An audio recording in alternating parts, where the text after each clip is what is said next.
Ito ay rated SPG. Striktong patnubay at gabay ng magulang ang kailangan. Maaaring may masiselang tema, lengguwahe, karahasan, sexual, horror o droga na hindi angkop sa... Magpapakilala na nga ang bagong karakter sa pagtitipon ng bagong henerasyon ng mga sangre na pinamumunuan ni Terra kasama si Pirena. Isang liwanag mula sa kalangitan ang bumaba. Mula rito'y lumitaw ang anak ng bathalang Emre na magpapakilala sa mga sangre. Isang nilalang na may dalang liwanag at kapangyarihang higit pa sa inaasahan.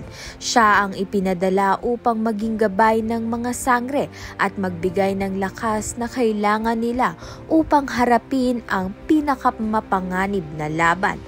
Ngunit sa kabilang banda naman nga, muling nagbalik si Mitena.